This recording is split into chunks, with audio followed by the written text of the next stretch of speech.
Hello and welcome to the Santa Barbara CALSOAP College Fair. We're so excited to have you participating in this event. My name is Jenny and I will be your facilitator. We have some fantastic schools here with us tonight. But before we get started, I have a few housekeeping items. Your camera and microphone are off, so the panelists cannot see or hear you. However, you can use the Q&A button on your screen to type your questions to our presenters at any time. This is just one of many different sessions happening, so be sure to check out the schedule on the website.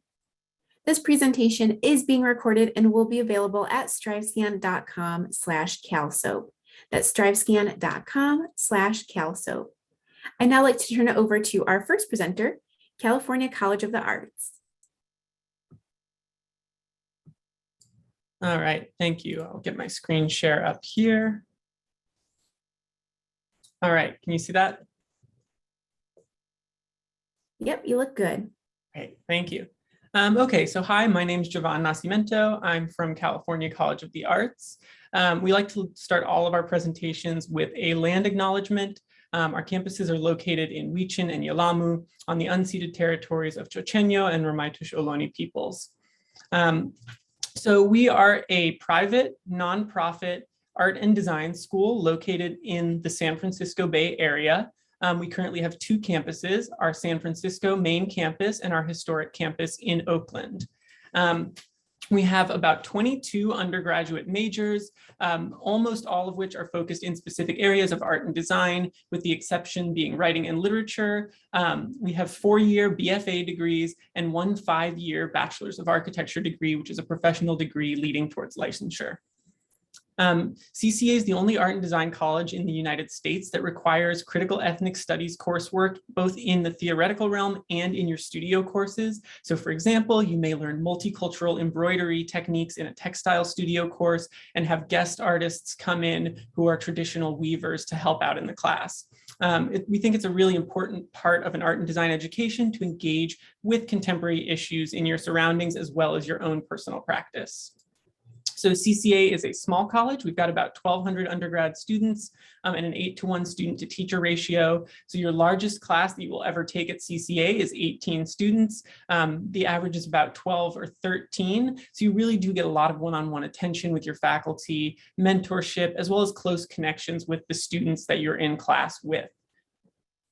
What you see here on the left is what we call the nave. That's the main hallway of our main campus in San Francisco, which is a former Greyhound bus terminal, actually. It usually is not that empty. I think that picture was taken during the pandemic. It kind of acts as our central hub. You can, happen upon a fashion show, a graphic design critique. It's really a place of connection. We have 60 studios, maker spaces, labs, and media centers. So we want to provide you with professional level equipment so that when you go out into the world, you are used to using what is being used in the industry. We're also really excited to announce that we're expanding our San Francisco campus. So we're building 3 new buildings, beautiful quad space, a community garden, and this will all be happening in the next couple of years to bring our Oakland facilities into San Francisco and unify our campus. The part of that that's complete is that we've finished our new student housing. So first year and second year students do live on campus. We've got a brand new residence hall with a meal plan, a dining facility, so you can roll right out of bed and get to class. We have a number of identity-based clubs, CCA India, Black Art Student Society. You can read the rest of them here. We want this to feel like a place where you belong. We have a large international student population, and so we make sure that we try and have organizations for everyone. If you don't see something, we welcome you to create your own organization as well. We also have more professional academic groups, so things like Architecture Student Council, where they'll hold their own events and critiques and start building their professional network while they're still in school. So as I mentioned, we're in San Francisco. The Bay Area is home to some really innovative companies, tech companies, design firms, really amazing nonprofits and museums, and is a really wonderful place to study art and design. It just provides you with a lot of connections. And if you're interning while you're in school in this city, it's a really great way to launch your career.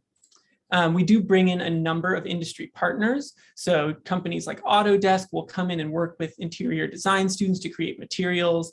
A really popular one that we love to showcase is the Seabird Nest program. So this was our ceramics chair, Nathan Lynch, who partnered with a nonprofit to actually help restore bird habitats on Año Nuevo Island. So these habitats were getting destroyed by sea lion populations, literally crushing the nests. And students built nests for these birds and buried them underground on the island to help them have a safe place to raise their young. They just received a $25,000 grant from the National Endowment for the Arts. So this program is actually going to enter phase 2.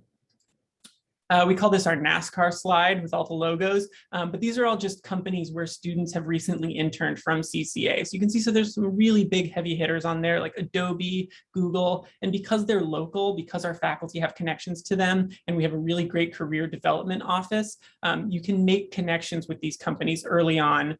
Our career development office also provides goal setting guidance, networking opportunities, and career fairs throughout the year. A little bit about application requirements. So we have an online application, Common App is accepted.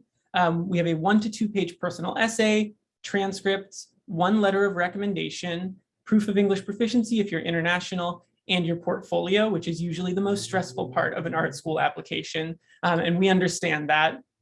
So we leave our application very open. We don't have any specific medium requirements, figure drawing requirements. We just want 10 to 15 pieces of your best work, what's important to you, and kind of how you see the world. We want to see the strength of your thinking. We have a really strong technical first year program that everybody goes through. So we're less worried about that and more worried about what it is that you're bringing and what your goals are.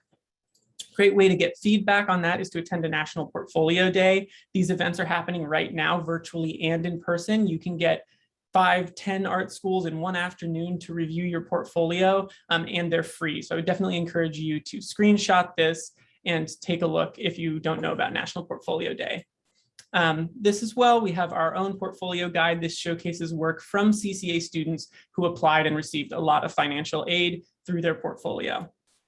On that note, 80% of students do receive financial aid at CCA, with awards up to $24,000 per year.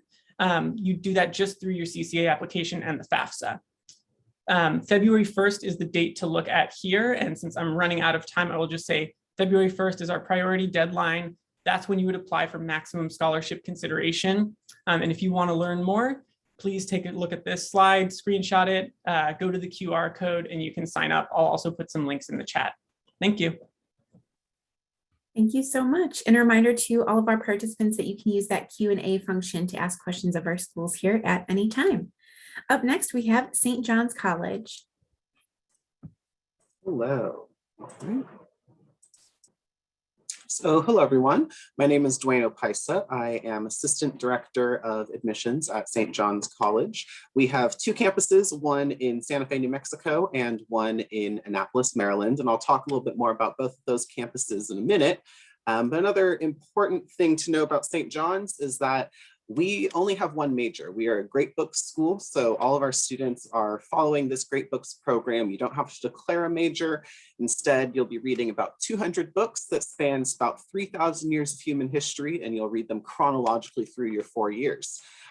During your study, you'll be reading all original sources and primary texts. We don't have any textbooks. We don't have any lectures, so all of our classes are discussion-based. And you do have classes, so you meet for 4 years of math, 3 years of science, 4 years of language, including ancient Greek and French, 2 years of music, and 4 years of our humanities seminar, which kind of ties everything together with an evening course. It's a little more fast-paced and covers a lot of areas like politics, philosophy, ethics. So it's a great rounding out of that educational program. So our first campus that was established in 1693 was in Annapolis. We are right next to the Naval Academy, up in the top corner there, closer to the rivers, the field of the Naval Academy. We are also about a block and a half from the State House in Maryland. So we're right kind of in the middle of historic downtown Annapolis. So it's a great place to be. We have fewer than 500 students on campus. I believe it's about 450 in Annapolis. And so it's a very small living learning community. Most of our students do live on campus. We are right on the water, so there is lots of different opportunities there. But it's an old campus, so lots of the red brick and kind of the colonial style architecture, lots of trees, great place to just experience the outdoors there. We are, as I mentioned, on the water, so you can do crew, you can do sailing, all those sorts of fun water sports. We also have a tradition of croquet, and so we have a croquet match against the Naval Academy every year. It's a big event that draws alumni from both institutions. The Naval Academy students are in their dress whites, while our students are usually in costume. So it's a fun way that we can show that there is some sport that we have a chance of beating the Naval Academy students in. Our second campus is in Santa Fe, New Mexico. This was founded in 1964. And the idea here was that we wanted to maintain this small learning community while still being able to expand the number of students who can take advantage of the St. John's experience. So instead of growing the campus itself, we instead decided to open a new campus. So St. John's Santa Fe opened in 1964. We have about 350 students most years, probably a little closer to 400 this year, just because we had a really large incoming class this year. So it's on a large area in Santa Fe. We're about 10 minutes away from downtown Santa Fe, up in the mountains, about 7,300 feet on campus. So we're higher than Denver, but it's a great place to study if you're interested in the outdoors. So we have this beautiful kind of Neo-Pueblan campus environment surrounded by these trees. We are in the high desert, but we get 4 seasons. So it's a great place to experience that, especially coming from California. But in this campus, we do have lots of doubles and singles. The doubles in Santa Fe are often actually divided doubles. So you are going to be living with a roommate, but you have your own space. There's either a wall or a door between the 2 beds. And so you have your own space in the room. We also have a lot of suites on both campuses. So those are moderately sized common spaces with about 6 or 8 rooms and a couple bathrooms attached. So kind of like a large apartment living style there. In Santa Fe, we have lots of sports that students engage with, and intramurals and team sports are popular on both campuses, but in Santa Fe, some of the more individualized sports like fencing and archery are a little more common. Our outdoors program in Santa Fe is really robust, being just steps away from the hiking trail to the Atalaya Mountain, one of the highest peaks in the region, allows for us to really get students out into a lot of different areas. We're not too far from ski basins, so that's another opportunity. It's the outdoors program may even pay for your ski passes for the season, so definitely a great way to engage with the greater outdoors when you're in Santa Fe. So again, the program at St. John's is very unique. Our students are all reading the same books and taking the same classes, but you're not going to have the same conversations in all of your classes because there's different perspectives that everyone brings into the classroom. Even if you've read some of these books before, we view that everyone's bringing a different level of experience, and that's something that they can share in that classroom experience, in that classroom engagement. So everything that you do is done through conversation, and you are learning when you ask questions in the classroom. What do people do with this Bachelor of Arts and Liberal Arts degree? They go into a lot of different areas. This is kind of from our class of 2019, I believe. This is the career paths that they went into. Education, library sciences was one of the primary kind of first step out of college routes. Law and government, STEM fields. A lot of students actually go into graduate study. We have one of the highest proportions of graduate students receiving PhDs in the country. So our small number definitely has a large influence there. We also have seen about 100% acceptance rate into US law schools over the last 10 years. So that's another very popular path that students take. Our financial aid model allows for us to have $35,000 tuition that's been pegged there for several years. And so that's something we are keeping in place, and we do offer financial aid for all students. But if you have any questions, please do reach out. I am a regional counselor who lives in California and more than happy to talk to students more about what I love about St. John's. Thank you so much. Thank you. Up next, we have University of Redlands. Great. Thank you, Jenny. All right. So hello, everyone. My name is Sebastian Brown. I am the admissions counselor that serves all students from the kind of Santa Barbara area. I'm interested in the University of Redlands, and I am also an alum. So we like to say Bulldogs for life. If you're not careful, you might just stick around for more than 4 years like I have, not because you have to, but because you want to. So if you're not 100% familiar with where the University of Redlands is, we are here in Southern California. If you're familiar with Big Bear, right as you're about to go up into the mountains, you're going to pass through Redlands. So we are conveniently 60 to 90 minutes from the beach, the mountains, the desert, and Disneyland, all equidistant to campus. We have a fantastic outdoor programs, for example, that's all student-led but university-funded trips. So that allows students to potentially ski in the morning, have lunch on campus, learn how to surf or kayak in the afternoon, and then hit Disneyland for their midnight fireworks show and still get to sleep in your bed at the end of the day. Two convenient things about Redlands regarding transportation is that parking is free for all of our students. And that is a really important question that you should be asking every school, thinking about the costs or unexpected costs and things like parking. We also have a new train station on the south side of our campus, which will allow our students to take public transportation into LA, Orange County, San Diego, and even as far west as Ventura. Life at Redlands is all about community. So we have over 120 clubs and organizations ranging from Greek life, honor societies, outdoor programs, like I mentioned, to our Division III intramural or club sports, and really everything in between. To be honest, most of our students will find several different opportunities and communities to call home while at Redlands. At Redlands, we actually guarantee that your housing is on campus all 4 years. So about 90% of our students will live on campus, not just their first year, but all 4 years, which creates a really strong sense of community. We don't have that many commuter students because a majority of our students live on campus, but also additional resources and services, things like tutoring, for example, where our students are entitled to 2 hours of tutoring per subject per week, and that is all included in your tuition here at Redlands.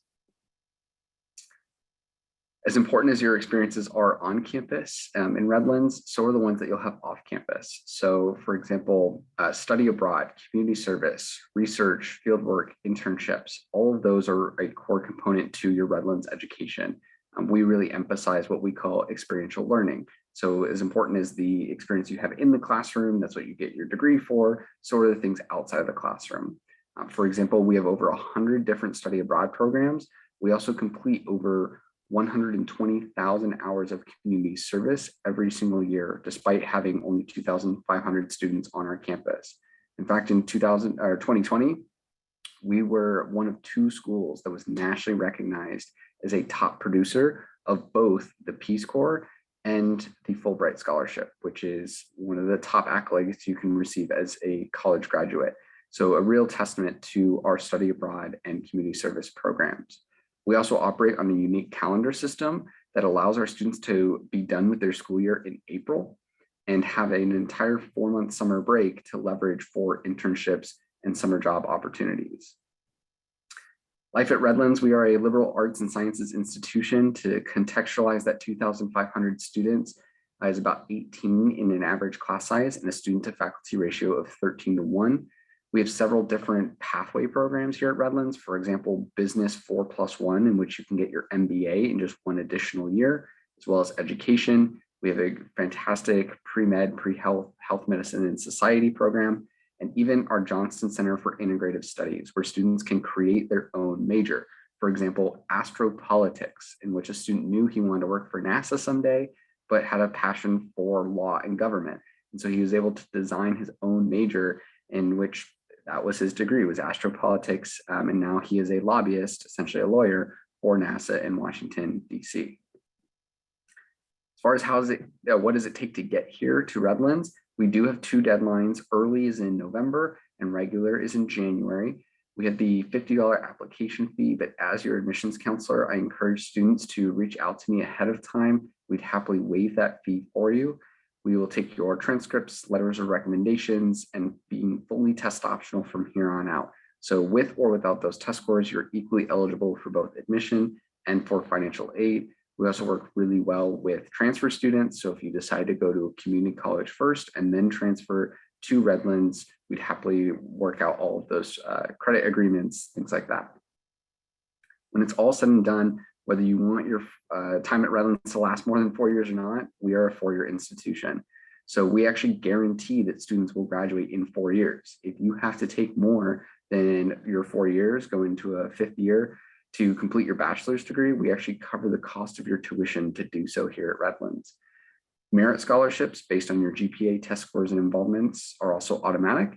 We do have talent scholarships in the areas of art, creative writing, theater, and music, as well as a new program this year called 22 and 22.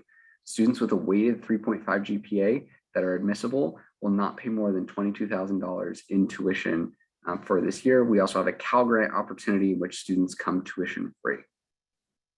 So I encourage you to take a picture of this last slide, engage with us, whether it's visiting campus, emailing, social media, anything like that, and looking forward to connecting with you all soon. Thanks. Thank you so much. A reminder to all of our participants to use that Q&A function to ask questions of our schools here during the presentations. Up next, we have DePaul University. Wonderful. Thanks so much. All right. Good evening, everybody. Give me hop on if you can't see my screen, but I think you can right now, so that's good. Good evening, everybody. My name is Annie Mills. I'm an Associate Director of Admission at DePaul University, and I am our regional representative based in San Diego, and I work specifically with students in California. DePaul is a private Catholic institution in the heart of Chicago, Illinois, with about 14,500 undergrads. While we have big school resources and are located in the 3rd largest city in the US, your academic experience at DePaul will be really personal by design. Our average class size is 22, and 90% of our students, or 90% of our classes have fewer than 40 students. Our student body at DePaul is very diverse and reflects the diversity of our global community. 40% of our students come to DePaul from out of state, with California leading the way. 44% of DePaul undergrads identify as students of color, and 35% of our students are the first in their family to earn a college degree. We are a Catholic school, but the DePaul experience really is as Catholic as we make it. We have students from over 35 different faith and non-faith backgrounds on campus. As you may have guessed, we were named for St. Vincent de Paul, who dedicated his life to ending cycles of poverty and social injustice, and we aim to keep that Vincentian tradition alive. We prepare all of our students to think and act with others in mind, using higher education as a means to engage cultural, social, religious, and ethical values and service to others. DePaul students split their time between 2 campuses in the city of Chicago. Our Lincoln Park campus, which we call our urban neighborhood campus, has a more traditional feel with a quad, 11 residence halls, a student center, a big library. It's where you'd be most likely to see a student going to class in the DePaul hoodie. A 15-minute ride away on public transportation is our campus in Chicago's financial district, which is called our Loop campus. Here, students are going to take elevators to class instead of walking across the quad, and you'd be more likely to see students going to class in a blazer, maybe coming straight from an internship, a job shadowing, or informational interview in the city. Almost all of our students are going to take classes on both campuses. Academically, students at DePaul pick from over 300 different options. Some of our most popular programs are housed in our College of Business, and then our conservatory-style programs in theater and music. Our science and health focus degrees are strong, and we have accelerated options for students interested in medical-related professions.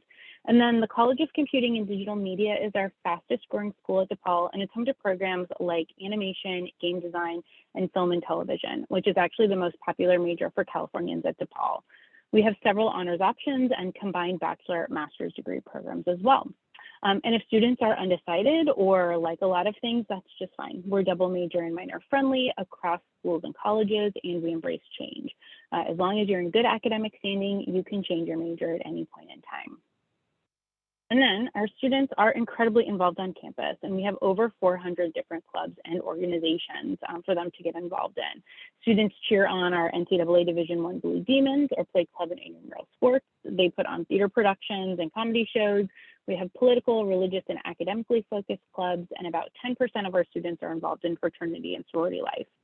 In one afternoon, you can attend an art opening at the Campus Art Museum, meet to plan our concert in the quad, and then go sample the local fare with the Pizza Club. Since Chicago sends more students to DePaul than any other state besides Illinois, we really do want to make sure our students are ready to take on the city. Students take a seminar in their first quarter called the Chicago Quarter Class, where they go on site visits and explore the city using one of over 100 different topics as a lens. You could take a class all about the Cubs, crime and politics in Chicago, improv in the city, or art and public sculpture. In that last class, you'd go on group excursions to the Art Institute and the Bean, of course, but you'd also get out of the Loop in Lincoln Park and explore murals in Pilsen and get to know how the history of that community impacts the experience that the residents have and the art that they create. And that class is a really great way to get to explore new neighborhoods and learn how to use the L and buses, get to know resources on campus like the Writing Center, Career Center, and then our Center for Students with Disabilities. We're also very proud of our outcomes at DePaul. 6 months after graduation, 91% of our students are employed or continuing their education. That is no accident and is due in large part to the fact that all of our students are required to do experiential learning in their junior year.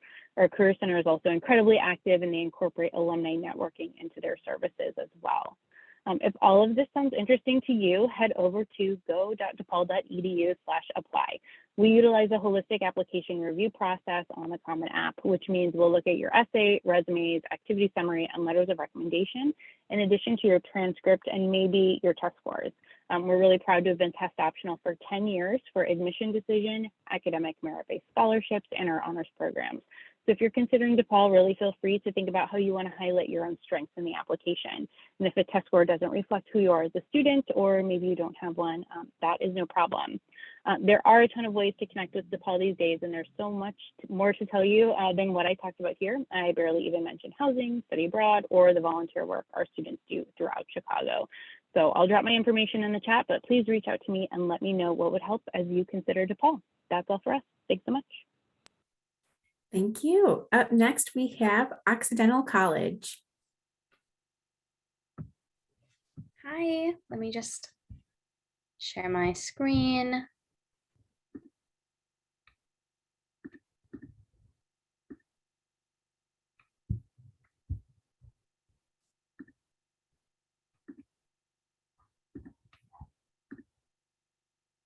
Cool. So my name is Ruby. I'm an admission counselor at Occidental College. We are a small liberal arts college located in the city of Los Angeles. This is just locating us all and kind of where we are. This orange blob is our campus. We're about 8 miles north of downtown Los Angeles, which is about a 15-minute drive.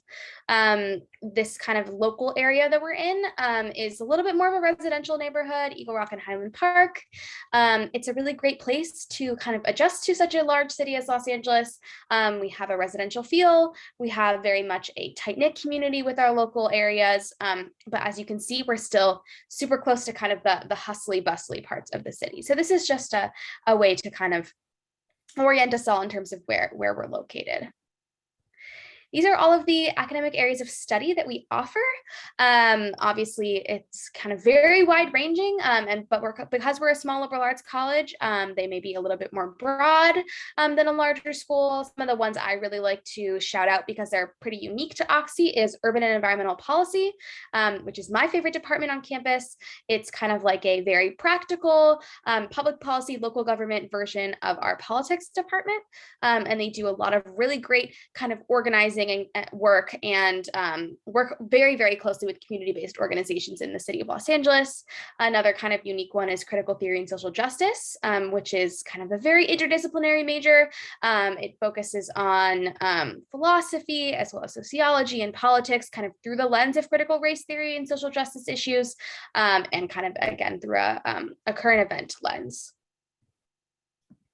So a little bit more by the numbers. We have about 2,000 undergraduates at Oxy, no graduate students. So kind of all the things I'm going to talk about, all the cool, fun, and exciting things are just made for our undergraduates, and there's really not a lot of competition. So research is really accessible to our students. Internships are really accessible to our students.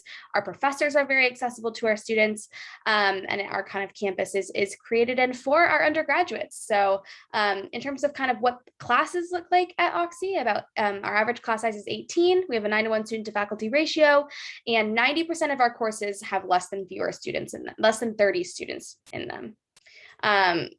if you look at our hard cap for courses, not a single class at Oxy will ever have over 50 students in it. So most of your courses at Oxy will have less than 25 students, and that's very intentional because we want your professor to get to know you. We really want you to have a very kind of high touch, very personalized academic experience, which is kind of a hallmark of a liberal arts education. Being in the city of Los Angeles, there's so many really cool ways to involve the city in kind of all of our academic disciplines. Pictured here is our housing and transportation policy course in our urban and environmental policy department. They're walking and biking through the city to look at exactly kind of from the ground how these policies have affected the city and kind of what it looks like, from this walking perspective. And then they do a project and a paper, and they discuss it with the class. So this is just one of the many ways that our students get out into the city academically. The kind of different ways that it can look to have LA involved in the classroom at Oxy is a guest lecture series, an internship built into your major, a community-based organization coming in and kind of, asking students to work on a project with them. It could also look like a field trip such as this. So this is a very common field trip, as well as, going out into the ocean for our marine biology courses. Our geology department gets out into the kind of local national parks very frequently. They go camping on Oxy's dime. And so, yeah, we really try and involve the city of Los Angeles in kind of not all departments and all different ways. I kind of mentioned research a little bit before. This is kind of my favorite thing about Oxy. About every single Oxy student will do research during their time as an Oxy student, whether that's through a course, their senior comprehensive project, a professor who's kind of asked them to hop on their research project for the kind of academic year. But also our undergraduate research center hosts a summer research program every summer that funds 100 to 150 Oxy students to work full-time on a research project that they have crafted one-on-one with the professor of their choosing. So it's really a very kind of personalized experience. And it's also pretty widespread and diverse in terms of what students are studying in that program. About half of students who do that program are doing STEM research. So this is pictured here on one of our marine biology labs. We also have a bunch of chemistry labs and physics labs. So that would be kind of that 50%. And then the other half are doing humanities, arts, and social sciences. So economics, politics. We had a studio art major do the summer research program last summer. We've had theater majors do it in the past. Media, arts, and culture, which is our film studies department. We have students do it every summer. So it's a really, really cool program, a really cool way for Oxy students to get involved in research. And I think it's really awesome that we really value research in kind of all academic disciplines. Similarly, study abroad is a really popular option for our students. 75% of Oxy students study abroad during their time at Oxy. That can look like a traditional semester abroad, a research project abroad, a summer or winter term abroad, and we have a few courses that have an abroad component. And then we also have two pretty unique domestic abroad programs. We have our UN program, where we send a cohort of seniors every fall to go live in Manhattan and intern at the United Nations full time. We're the only undergraduate institution in the US that has a residential internship program with the UN. So we're really kind of excited about this program that we have and this partnership that we have with the United Nations, and so are our students. Our other domestic abroad program that's pretty unique to Oxy is our campaign semester. It's offered every 2 years, every midterm and presidential election. And it's where Oxy students work on a political campaign of their choosing in a battleground state. There's also a ton of academic support for our students, both academic and non-academic, and some of them are listed here. If any of you have any questions about Oxy, I will send my email in the chat. But thank you so much. Thank you. And remember, participants, you can use that Q&A function to ask questions of our schools here. Up next is Savannah College of Art and Design. Hey everybody, my name is Namita Chandra and I am an Assistant Director of Admission for CAAC. I'm going to quickly share a video with you just to give you an overview of everything that we do at CAAC.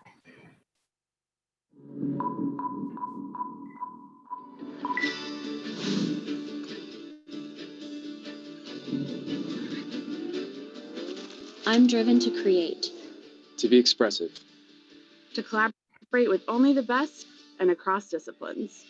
If you have an outlet like the arts where you can be in these other worlds and imagine anything, growing up in the arts, I've seen it change people's lives. There are things happening in our classrooms where students are actually reimagining their own education and the way that we communicate with each other. What is that next step for them? How are they going to make those contacts with their future employers? During my time at SCAD, what was so magical was that it was this hot pot of creative people from different types of majors that could influence each other. I would say my two greatest lessons that I learned from SCAD were learning the structure of the industry and the strong work ethic, but I think you really hone those skills at SCAD. I am the creative director of Christopher John Rogers. Growing up, I always knew that fashion was my passion. Ew, gross. Okay, wait. I absolutely love SCAD. I love SCAD too. I love it more than John Krasinski. Hey, bees. Hey, SCAD. Hello, SCAD. Extremely bright, smart people who love creativity, fashion, design, art, film, telling their version of their own story. I am an artist. I am a performer. I'm an entrepreneur. Storyteller. Thanks to SCAD, my future as a creative professional is real. It's happening. You are the next incarnation of this beautiful planet that needs design, that needs beauty, that needs your mind and your spirit and your energy, your power, your unique voice. Because you have something unique to say. This is SCAD.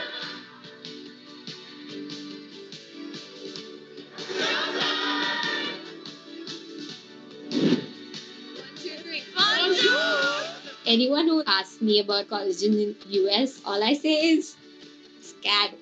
Don't even think of anything else. Founded in 1978, and for more than 40 creative years, we've grown to become the most comprehensive and connected art and design university in the world, with locations in Atlanta, Lacoste, France, Savannah, and online we are SCAD now.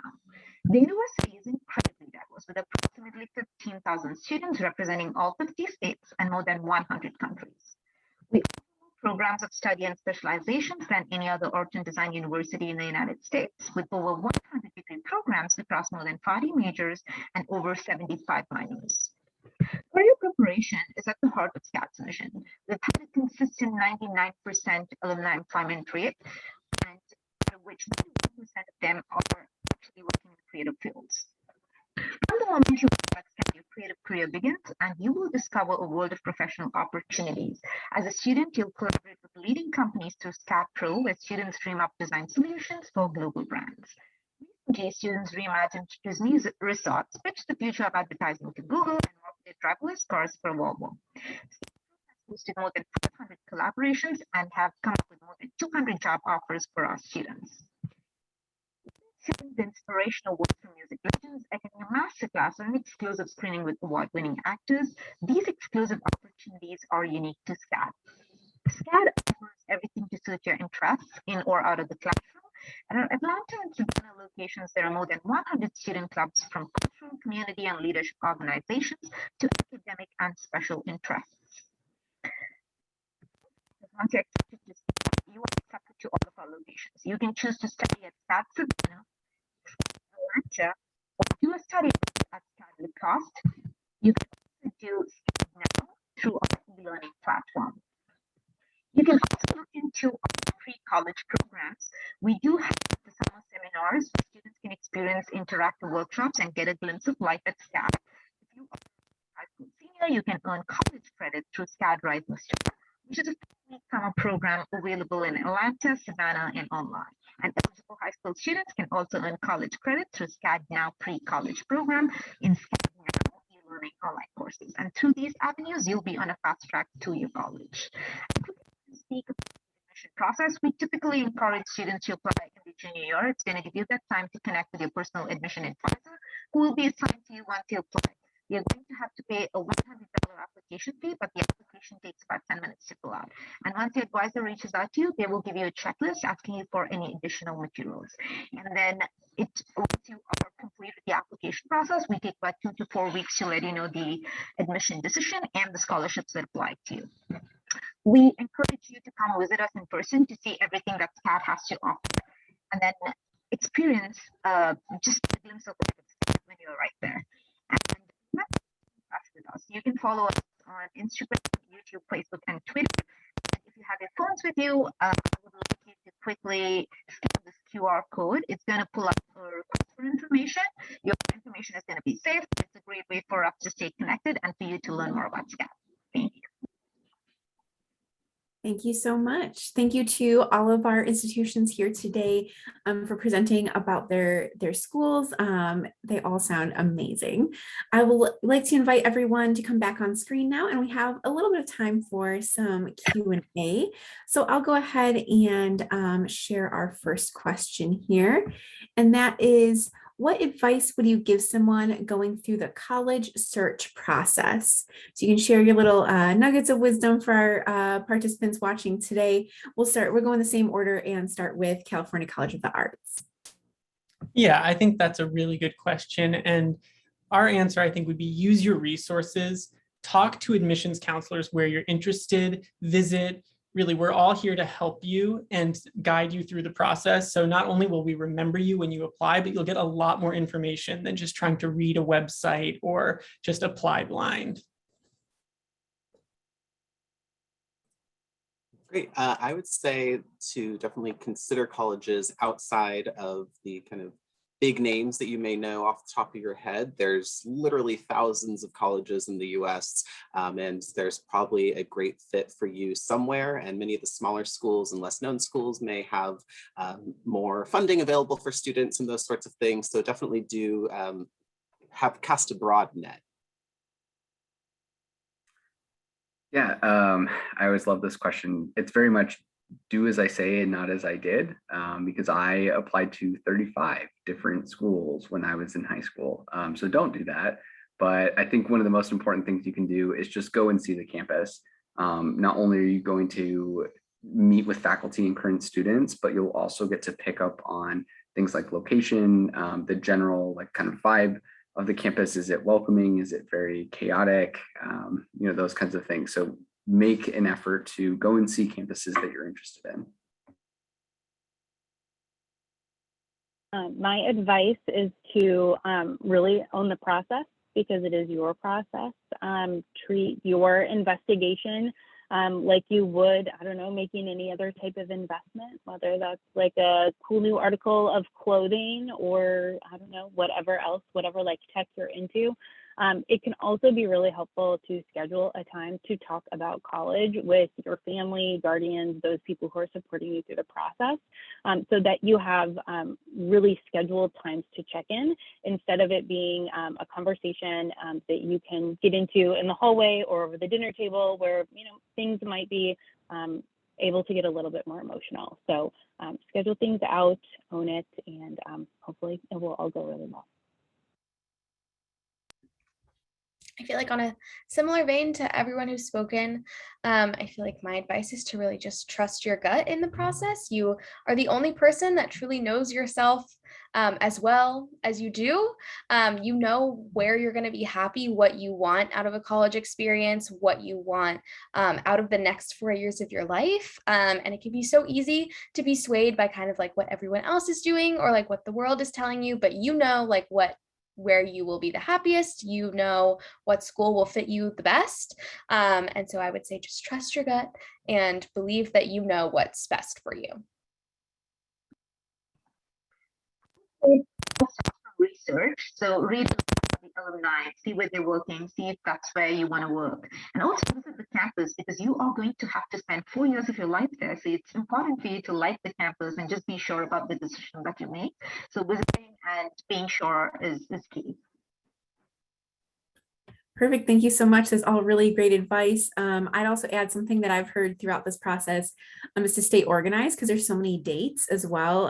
Not only deadlines to apply, but like scholarship deadlines, things like that. So keep a spreadsheet or on the notes app of your phone or something like that.